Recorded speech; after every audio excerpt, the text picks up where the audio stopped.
Hi, welcome to the Last Remark podcast. I am Rebecca Kahak. I am the Ree in the Last Remark. And I am Marcus Jewett. I am the Mark in the Last Remark. Really excited to launch our new podcast.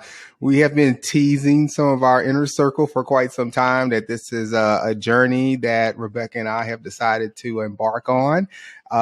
She and I have been friends, and we'll give you some background about ourselves in here in just a moment, for several years, almost a decade, and we just clicked immediately like that. Initially around some movie quotes and old movies and music. We just found these little catchphrases that we bonded on, but there was a lot more in common than we realized. And she's been just an amazing friend and sister and confidant. And I'm just so excited that, you know, our journeys have come to this inflection point where we can use some of our God-given talents, hopefully to have a healthy discussion around really important topics that will provide a healthy dialogue across the spectrum. So, Rebecca, anything you want to add to that? No, I just want to echo your sentiments, man. We have been really good friends for a really long time, plus work colleagues. You know, we know each other's families. I officiated at yours and Diana's wedding. You know, that's right. We have been through it. And and it's all good. It's all good. We I would say we mostly agree on things, but you know, neither of us is adverse to having an opposing opinion, and so that's what we hope to do here. So, you know, some days you're gonna hear us just dialogue on current events or any particular topics that really strike home for us, and some days we're going to have some really super relevant guest speakers. And we are also going to invite some of our friends to join us. We're going to, you know, we want to spur some conversations within your own home, your own circles. And, and we want to hear your opinion. We don't, you know, we're not looking for an echo chamber. We want to hear opposing opinions as well. And, we want to learn and we want to share what we learn. And, we're just super excited about this. So, Marcus, why don't you give us a little bit of background on yourself? Okay. Well, let's give some background here. So, Rebecca and I both live here in Austin, Texas, but, I am a product of Houston, Texas, born and raised, brought up in the, HISD or Houston Independent School District. The majority of my family is, still in the Houston area. But as a kid, I've always had an affinity to movies and music and just in general. It's always been something that's really been passionate about me. I grew up an only child. So, you know, when it was late at night, a lot of times, you know, listening to movies or music was kind of like, that was my sibling, right? Like watching like old school reruns, et cetera. So anyway, I eventually graduated, went to school to, Texas Southern University, which is a HBCU or CU, I'm sorry, and, studied communications. That led into a short career into, as you can see, my wife just walking in, that led to a short stint in the radio industry in Houston. So for those of you who are from the Houston area, I worked at 97.9 The Box for quite some time, as well as Magic 102. Somehow started a family that got old real quick. So I moved into the retail sector and, you know, in terms of commission sales. That led into a career into IT where our paths crossed, and I have been working in IT ever since. I have a beautiful wife, Diana, who I've been married to for coming up on 8 years. I have 4 kids. I got to give you a breakdown of my 2 older boys. One is in Seattle, the other's in Denver. I have a stepson by product of my beautiful wedding to my wife, or marriage to my wife, who's 22 years old. And we have our youngest son who is 14 years old. But that's pretty much me. I'm a very, just transparent guy. I love people and love the energy of people and feeding off people and bringing positive vibes into whatever situation that I can. And that's kind of my thing. Big, workout guy and trying to, stave off old age as I get ready to approach the big 50. But other than that, that's pretty much me. So Rebecca, what about you? you? Yep. So I'm originally from Dallas, but I've really called Austin home for about the last little over 30 something years. So I don't really there's not a lot of pull for me back in Dallas. My parents moved here in '97, and so anyways, Austin is really home for me. And my husband and I we're both in technology. That's where we met. We were both managing at a large technology company, and we have a son who is a senior in college. And I think other than that, like I'm a Christian. I really study the Bible. I really study Jesus, who modeled for us, and I try really hard to be what's called an image bearer. And it's not so much about religion, as a set of rules and things of that nature. It really is like a personal relationship with God. And I have two little fuzzy dogs. Hopefully, they can contain themselves and not bark during our sessions. And yeah. And then of course, I love current events. I love to read biographies and watch documentaries and things of that nature. Like I love to study humans. I just think human behavior is so interesting. Why people do the things that they do. So I think that some of that will spill over into this podcast. No, as you can see, Rebecca is definitely more deeper than I am.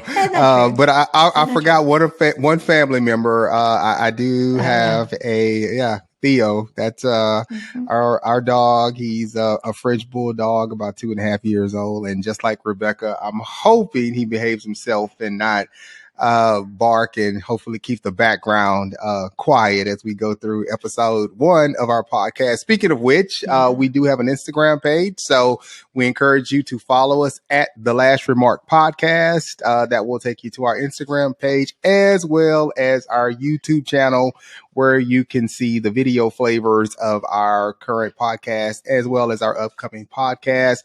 And Rebecca, we're going to try to we'll try to build this into a big brand, right? We're trying to get onto the platforms, right? We're working on it, man. We're going to give us some time. Tell your friends about us.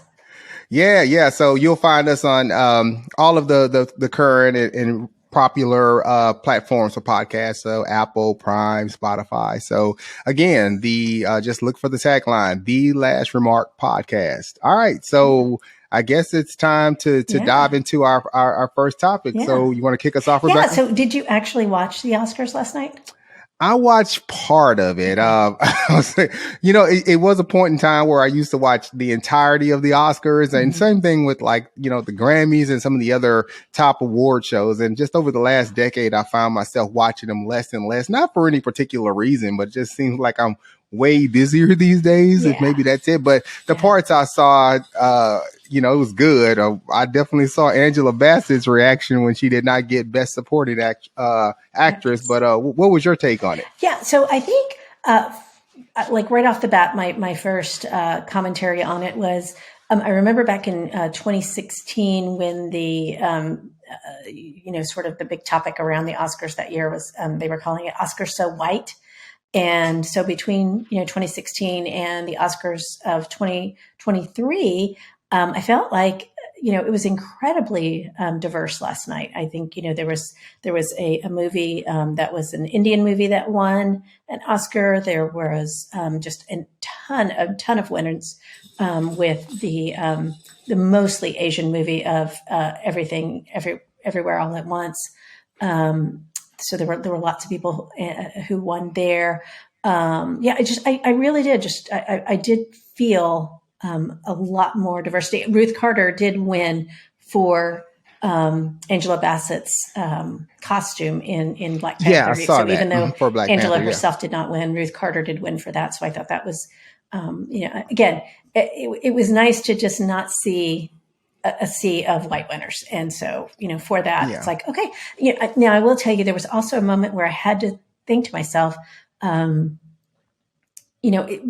was the effort made a genuine effort, or was it truly just an effort to hit sort of diversity numbers? That was the only thing I couldn't tell. I normally do a really good job of watching most of the major movies. And I'll tell you, just like you said, you don't always have so much time. And this year I didn't have quite as much time. And maybe that was also because so many of the movies this year, you had to go and see them in the theater. Right. Right. They weren't coming out streaming like they were, in the early years of the pandemic, where everything was just coming out on streaming and it was much easier to catch it all. And a lot of the movies Yep. you had to actually go into the theater to watch. And, Yeah. have you found that, like, I think just in general, that's a harder motion now that we've gotten used to the streaming? Yeah, totally, right? I mean, I was listening to a news story on, I think, CBS a few weeks ago, where they were talking about just how, just the rise of streaming services has been a disruption to just moviegoers, right? And you're right, you used to have to go to the movies and kind of take in that entire experience. It was something you kind of sometimes either planned for, or if it was spontaneous, it was still kind of a big thing you did, right? Now it's just like, hey, I got some time, you throw it on Netflix. So a completely different. Honestly, I used to think of the Oscars and many of the titles, unless they were like the really big titles with like certain high caliber actors, actresses, a lot of times it was the indie films that tend to do really well. I think of the Dallas Buyers Club, right? With Matthew McConaughey. It was a small indie film. You had a big star in it, but still, like it did really well. And then, of course, Harvey Weinstein's company, Miramax, they used to put out a ton of, indies that would win awards and stuff. So also interesting, he's been locked up. The company's kind of been not as prominent. A24 was the one production company last night that everybody kept mentioning. They were the ones that did Everything Everywhere All at Once, and another one of the movies, The Whale, I think, which was also one of the big. So like A24 kept being thanked over and over. So I thought, oh, that's interesting. Wow. Yeah. So it's interesting when you take a step back and you look at what has happened since the pandemic started, and what kind of things have changed during that time frame. And I definitely feel like this industry, I don't know that it'll ever recover 100%. No, it'll never go back. I mean, it's kind of, it goes in phases, right? It used to be, first was Blockbuster, then then Redbox went away, and of course, then cable started to dissipate, and now everything is all about streaming services and instant demand, on demand, etc. So, that's the other side of the coin for me personally is, again, I mentioned at the outset that I'm a big, media person. And it's just so damn much content. You want to watch this? This is on Prime. Oh, you want to watch this? This is on Netflix. Oh, you want to watch this? This is on Hulu. Ooh, you want to watch this? This is on HBO Max. Oop, you want to watch this? This one's on Peacock. I mean, it's like we've essentially disbanded cable just to nickel and dime our way back to something. Honestly, I think it's same prices, not more. Exactly.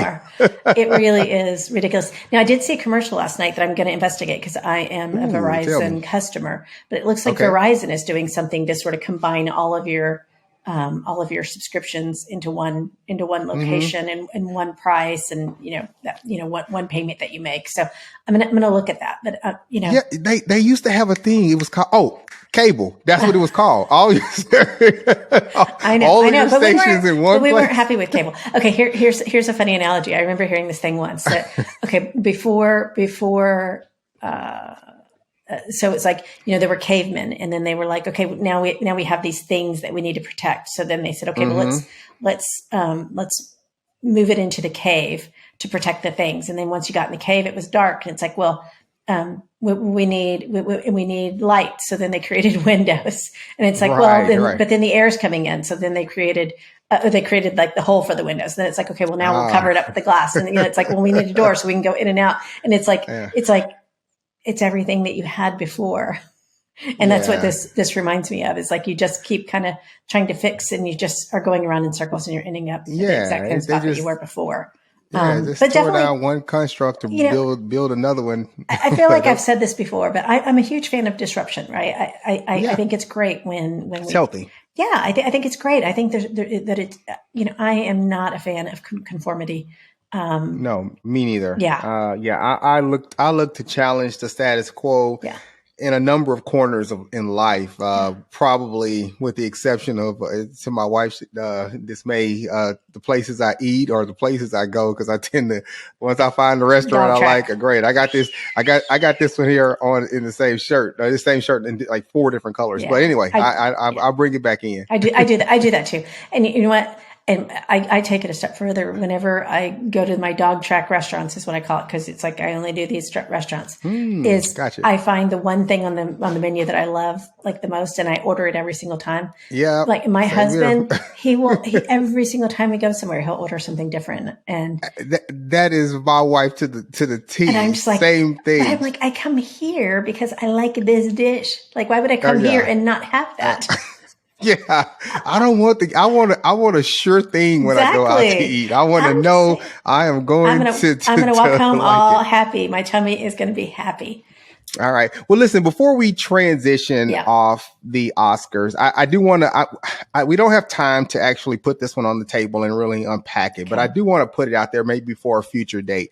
But, you know, the Oscars and many of the other, you know, major award ceremonies have been kind of considered like the ultra, you know, privileged left. And more and more you see people that, you know, identify as conservative turning off and not really paying attention.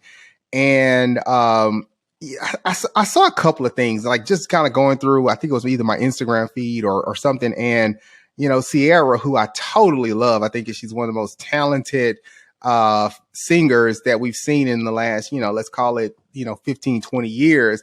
And, you know, I know she's a mother of 2, if not 3, and married to Russell Wilson, who's the quarterback for the Denver Broncos. And she came to the Oscars, which used to be the most conservative of like the big ones, like the Oscars and the Emmys and the Tonys. Like the Oscars or the Grammys, that was the real conservative one. And she came in essentially a see-through dress with a thong on and like a little mini bra top. And I'm sitting there thinking, again, I love it. You're not going to hear me and arguing about, you know, somebody as beautiful as Ciara walking around like that. However, I'm sitting there thinking, if you're a conservative, like, is that why they turned it off? Is there any space for conservatism in some of these events that are considered these extremely liberal or uber liberal events? So again, we don't have time to open that up and unpack it all, but I want to hear maybe your just 30-second pitch on that, or just thoughts on that. Okay. So I will tell you, I did not see the naked dress that you're describing, but and also I haven't had time to do any social around the Oscars from last night. I was actually working while I was watching it. But I guess your question was if there's any space for conservatism.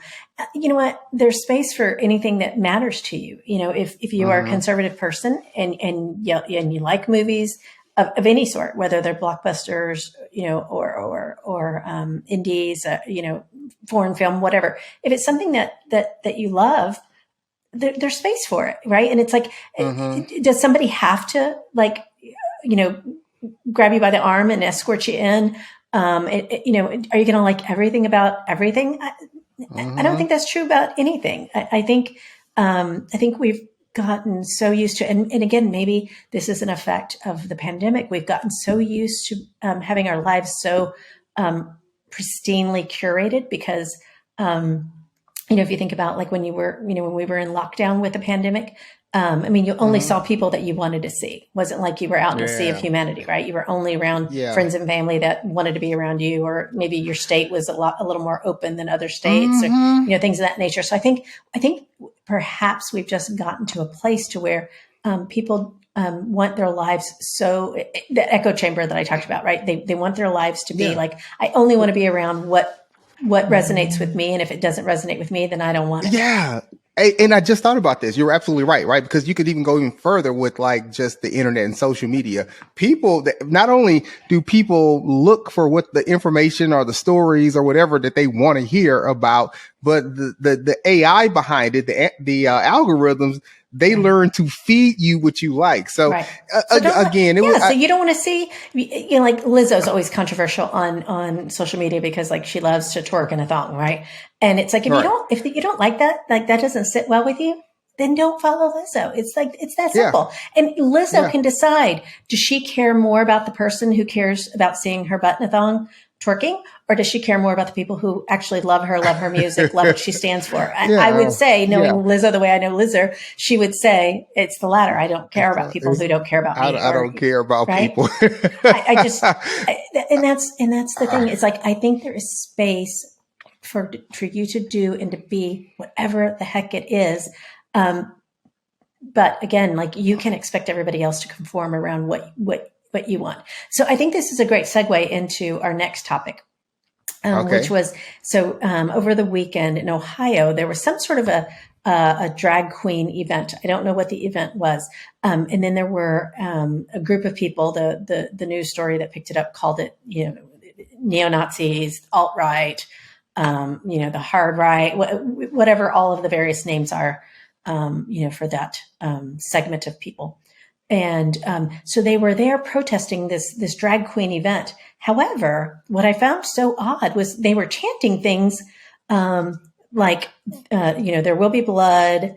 They were calling the drag queen people, they were calling them the N word and the F word.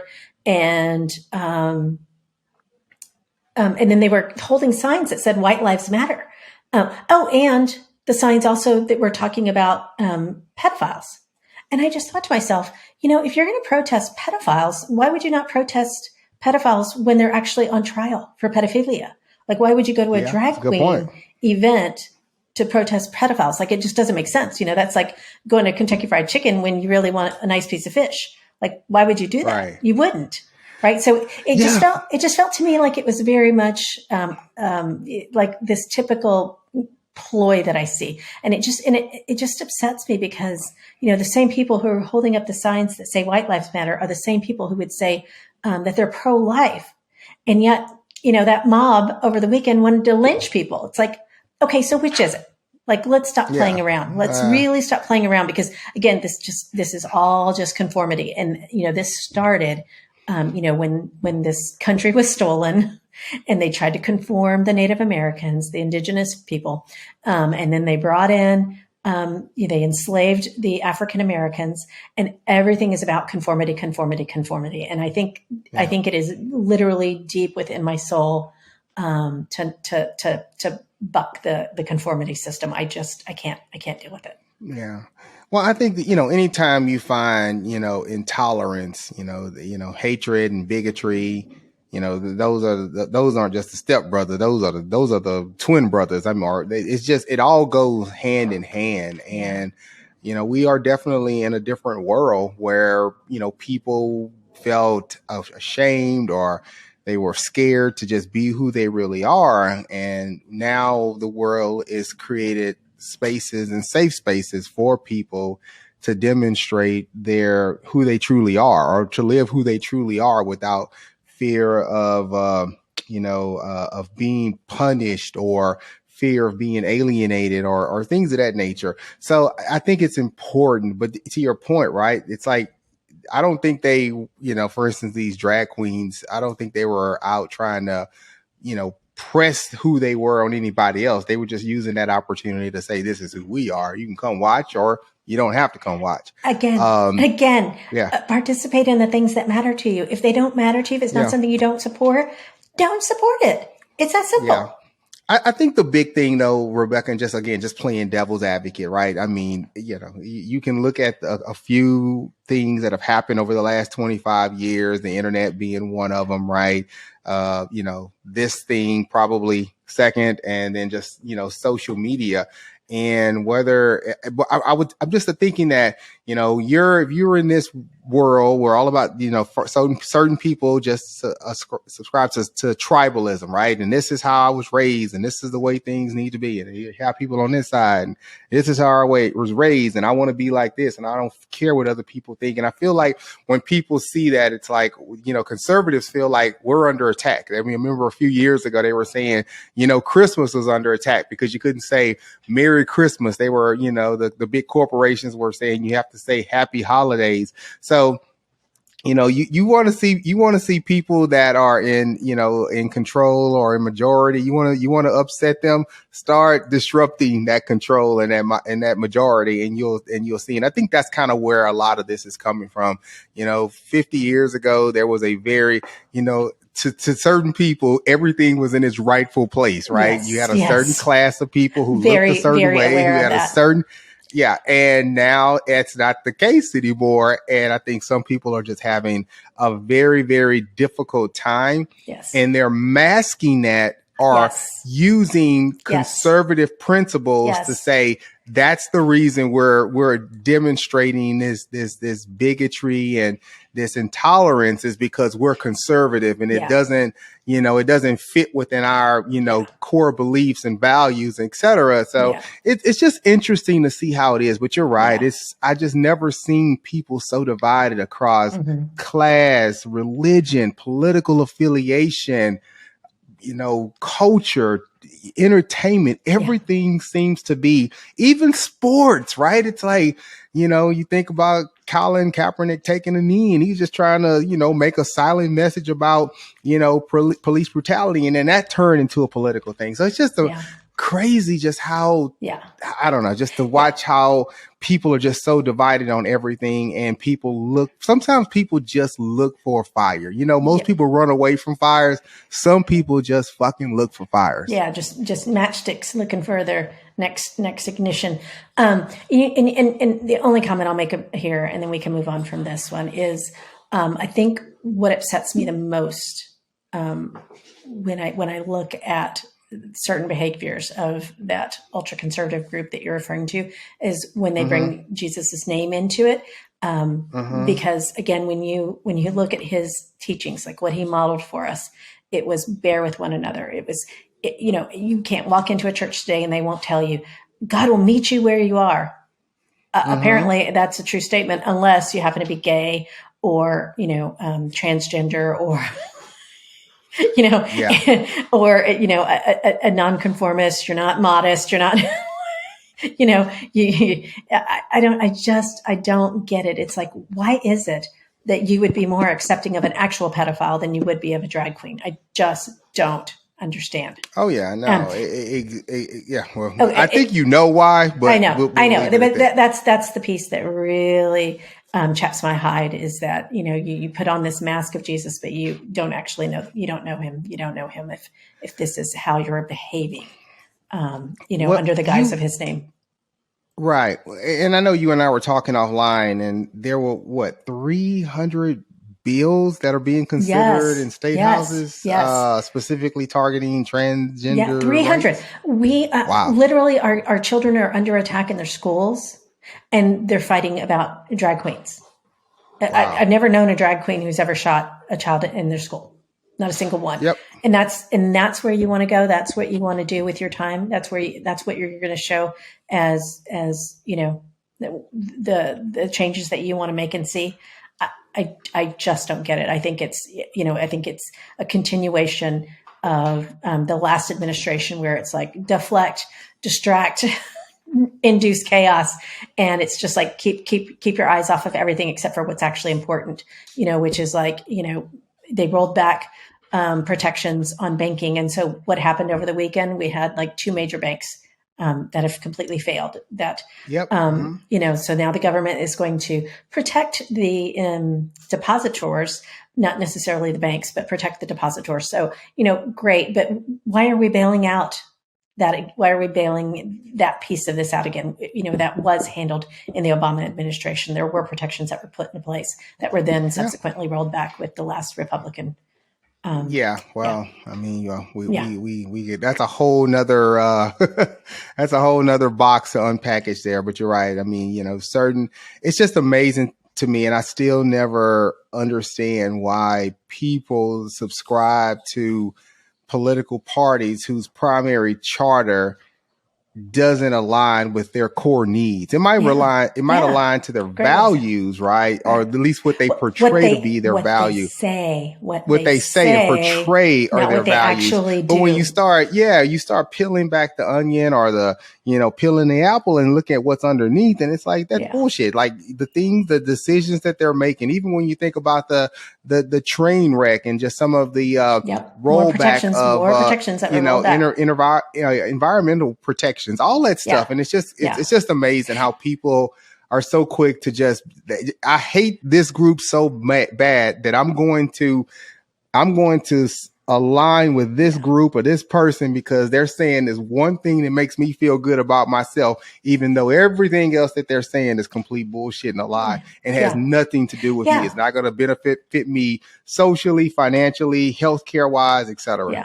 And I have yet to meet a conservative that doesn't say, I want less government involvement in my life. And then yet what they actually do when they get into office is they go in and they want to be in your bedroom and they want to be in your underwear and they want to be in your, just all up in your chili about everything. And it's like, so if you roll back the protections on, like you mentioned, the railway system, you roll back those protections because you want less government. And then guess what? The accidents happen and who has to go and bail them out? The government. Yeah. I mean, it's just it's asinine. I get it. We live in a free society and people want their freedoms and their liberties. And I totally agree with that. But, a nation without, laws and regulations is a nation that is doomed or could be potentially headed for destruction, because if you don't have those guardrails and those safeguards in place, you just don't know. And I mean, God, there's just so many things you can go from here, whether it's, gun violence or whatever. But, governments, it's like the IRS. Nobody really likes the IRS, right?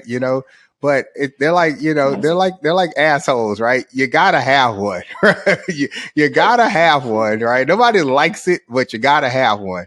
So, and maybe the same could be said with government, right? You may not like it, but you really need one. So we absolutely do. We absolutely do. We are a very sick and twisted society, and we do need protections in place. Well, speaking of government and speaking of protections, the cartel kidnapping. I know this story is a little old now, maybe 2 weeks, but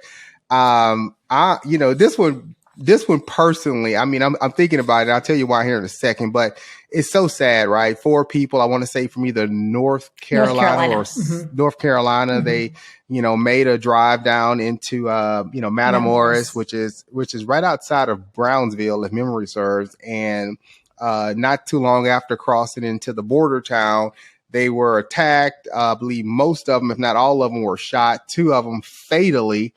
And it was just a sad story. Now, the funny thing I find about it, I shouldn't say funny, maybe that's not the right word, but it's definitely interesting. Ironic. Yeah, there you go. That's a good, colorful word. Is that, in America, a crime like that happens. It takes weeks and weeks and weeks and weeks to find the culprit because American money was involved. And this was a cartel, which you think the cartel doesn't typically operate within the confines of law and order. All of a sudden, the people that did the shooting and the people that were holding them ransom, they were arrested just that. Take them. Right. Yeah. It's like, you're going to cut our losses. But isn't it just shows the corruption, right? You telling me there's not some type of connection between, the cartel and the Mexican law enforcement that said, hey, we don't need this kind of heat from the U.S. right now. You want to move your product into the U.S., you need to turn down the heat. Let's get these folks turned in quickly so we can kind of mitigate the noise here. But you know what? I couldn't help but think when it happened, how do we know that those were the people who were actually responsible and not just... Oh, absolutely. They could have been totally patsies. We need to get rid of these guys. Doesn't matter. They totally could have been patsies. No doubt about that. I was like, There's no guarantee. I mean, maybe the people, the survivors, that there, there were two of the four were Oh survivors. yeah, it's like Maybe they the, can this is identify the them. cartel. You It's don't just know. saying, no honor amongst It could have thieves. been like, yeah, exactly. Well, it could have been not even that. It could have been, hey, you know what? You don't go and say you did this. We're wiping out your whole family. It could have been as easy as that. So it's sad. And now, kind of going back to my initial point, it's when I said it's kind of a personal thing for me is my wife, her family is from Mexico, and she's been trying to get me to go into the Mexican city. Now, this is not, all transparency, this is not one of the cities that is it's right outside of Mexico City, but it's not one of the cities that is deemed as kind of a high risk spot. It's mostly the border towns and some of the other, areas that the cartel has like a high presence, et cetera, or cartel ran. But it still freaks me out sometimes. You go into Matamoros, and I mean, I've been there before, and I've been to some of the other, border towns, and I remember seeing the militia drive by with the machine guns and the little kids peddling candy and stuff like that, and it was okay, cool, nice place. I got here, let me get the hell out. But majority of my experience, and when I think of Mexico, I think about Cancun, I think about Cabo.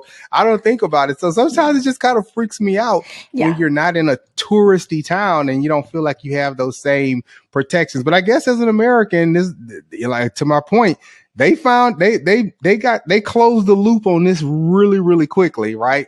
But again, just a sad story. And I know I believe one of the ladies that was part of their party was down there for a cosmetic surgery or something. And that's a whole nother story in itself, that people have to travel south of the border, north of the border to feel like they could either get health care, or in this case, an elective procedure, but still, lots of people do that, make those kind of treks just for, necessary medications that are too expensive in the US. And I do think, so I'll go back to Mexico in a minute, but I do think that we're getting closer in this country.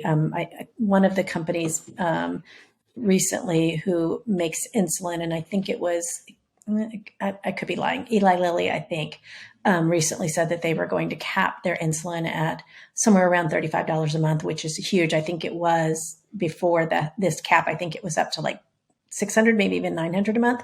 So it's a huge decrease in price, and that helps some. Mark Cuban's effort at driving down costs, it's cost plus. It was a really small markup, maybe 15% or something, and so I think we're probably getting close to where we see a day where at least medications are more in line with what we can actually afford when we have like these necessary life-saving kind of medications that people need, right? And you have elderly people, who don't have extra sources of income, like all that kind of stuff. I have great sympathy for people who have to make treks like that, just take care of business. But sort of back to the original statement you made about Mexico and where you go, I think you should be smart. I think you should ask yourself questions before you go. Where am I going to be? And is it on some sort of a list that it's like take great caution if you are going to go into this area, or, like my husband and I, took us a long time before he ever wanted to go to Mexico with me. And we just go to, the more touristy kind of places. We and then once we get there, we rarely do we stray off of the resort. And if we do, we go to our, to the concierge, and we ask them, like, where can we go? Where can we go where we can eat a meal that we know, has been cooked properly and, is not going to make us sick? And how do we get there, and how do we get back safely? And, so you are smart to ask all of those questions. So I would just say, if you are making any sort of plan to go, just take care to really think through it. And you know why? This was not something I planned, but man, this is a perfect, tying of the bow, so to speak, right? The reason why people have those reservations or concerns about, going to Mexico is because their government, right? because the government, the kind of government that they have, it's there, but it's not providing support and what we would deem as socialism into areas where you need that infrastructure and that resourcing and accountability, right? And those guardrails. And it's just amazing. Again, you have those things here. You might have fear of going into certain inner cities in America or Chicago or whatever. I totally get that, but it's a different kind of, and the suburbs and in the suburb. Well, yeah, let me not discriminate. Yeah, right. Cause you're right. It's crazy all over the place now. But again, it's one of those things where you talk about, we don't want government, but yeah, depending on the kind of government you have. All right. Okay. We have one last topic. Last topic. Talk to me about this last topic. What you got on your mind? Goodness. Did you watch the Chris Rock special on Netflix? I look like people tell me I look like Chris Rock, so of course I watched it. Okay, did you watch it live? Yeah, I actually did. Yeah. I got some reason or not, I had like a push notification on my cell phone, so it told me when the thing was going to broadcast. So I had actually seen him when he was in Chicago back in, I think it was like October. I went to Chicago and saw him there. And so I'd heard a little bit. I'd heard the majority of his set, but he didn't give us everything that he had to say Saturday night about the Will and Jada and the big flap in the Oscars. Oh yeah, he had to hold that to him. He definitely worked on that, because I think when I saw him in Chicago, I think that was early on in his tour. That was early on in his tour. So I think, he tried out a lot more material on the road before he performed on Saturday night. So I'd heard like a little bit of what he had to say about it, but I thought it was brilliant. I love, that when he finished what he had to say, that was the mic drop, right? Yeah, no, listen, listen, that's right. Anyway, no, so I know, right. Let me just give you my 30-second, review, right? I thought it was a great show. Mixed reviews. Obviously, some people hated it. Other people, completely loved it.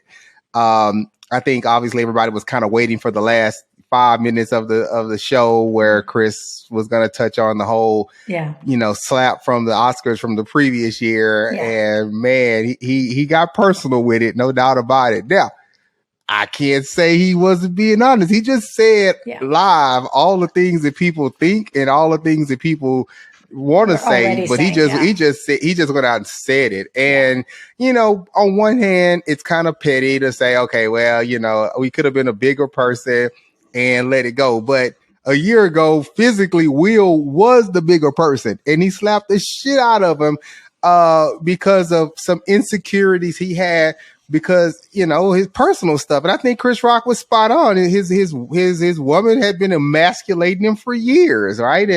And she was a toxic abuser. Like, what did Chris Rock say?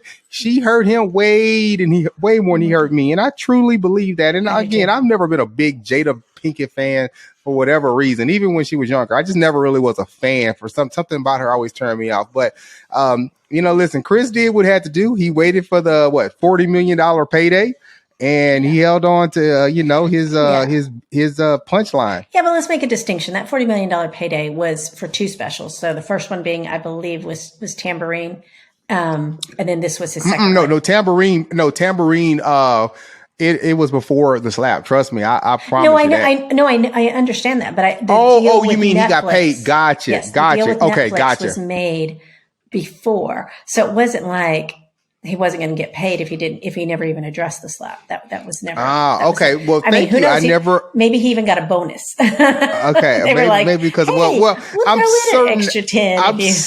I'm certain the controversy behind the Will Smith slap justified the change for it to be a live, version of this stand up. Yes. I mean, it wasn't Bring the Pain. It wasn't, bigger and blacker. It wasn't some of his Yeah. older works where, I Yeah. mean, just every joke was just spot on, but Yes. I mean, it was still good. And, I think he got some stuff off of his mind that he needed to get off his mind. Yeah. And, I promise you, I promise you it'll be a long time for somebody, including Will Smith, will think about going on stage and assaulting so. a comedian in the future. But I loved his exiting line. It's like, I had parents, and the one thing my parents told me is you don't fight in front of white folks. And he drops the mic. So it's interesting. I love that. And I will tell you too, just to look at the other side of the coin, when Will Smith's book came out,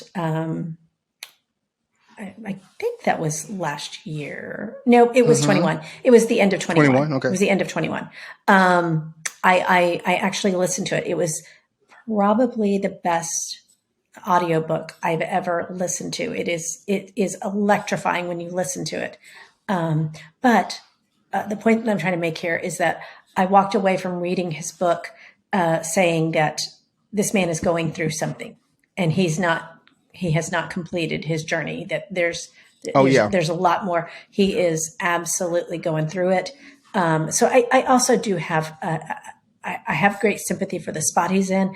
I know that he knows that he made a huge mistake in acting out the way that he did. It was completely uncalled for. It was completely the wrong setting. That absolutely could have been handled after the fact, in private.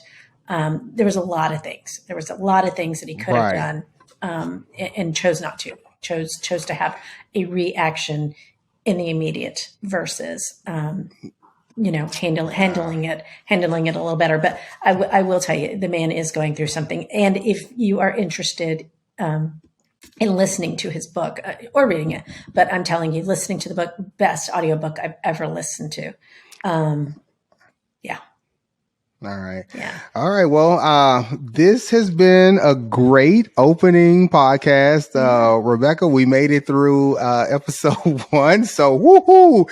Awesome. Again, for those of you who want to follow us, we have our platform. You can access it at The Last Remark Podcast. That's for Instagram. Again, we'll have our YouTube channel so you can see the video version, and we'll have our podcast on all of the normal streaming platform services. So Prime, Spotify, Apple Podcasts, all that good stuff.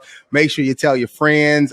We have a great speaker. I'm not even going to tell you who it is. Well, maybe Rebecca, if you want to tease it or not, but we have some great speakers lined up for some of our upcoming podcasts. So highly encourage you to listen in. And I promise you one thing, it's going to be a healthy dialogue. We're going to keep you stimulated. And at some point, we'd love to be able to get some feedback from you on topics you want to hear, or if you have comments on some of the topics that we touched on at any given point. But Rebecca, I guess let's close it out with the last remark. So what's yours? Oh man. Last remark is, I just truly wish that people would learn to tolerate each other a little better, on both sides of the fence, right? Or all sides of the fence in the yard and whatever else. I mean, I think allow people some individuality. Stop expecting that everybody has to conform, that there's only one norm, that there's only one thing that's acceptable. That would be my last remark. Absolutely. We're all different people. We're all, we all have different gifts. We all shine differently. And that is not something to be ashamed of. It's a blessing and a gift to appreciate and respect. There is no one way to do everything. I mean, some things there is a right way. There's only one way to turn on a car. Certain things you just do one thing. But when it comes to your individuality, yeah, absolutely. You got to shine the way you were meant to shine, and only you know how to shine the way you know how to shine.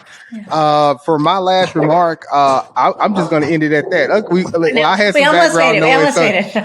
I had background noise, and I had my dog and wifey trying to get ready to hit the gym, so we both had background. Maybe one of these days we'll get a studio where we can do this in person, and we won't have the distractions in the back. Here's my last remark. Okay.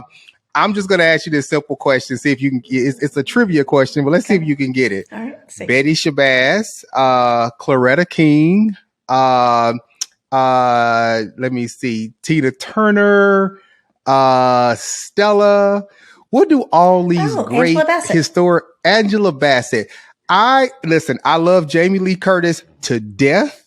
Have been a fan of hers since Halloween and Trading Places and True Lies with Arnold Schwarzenegger. I love Jamie Lee Curtis, and she's amazing. But I mean, did you just hear the story? She's played every major historical.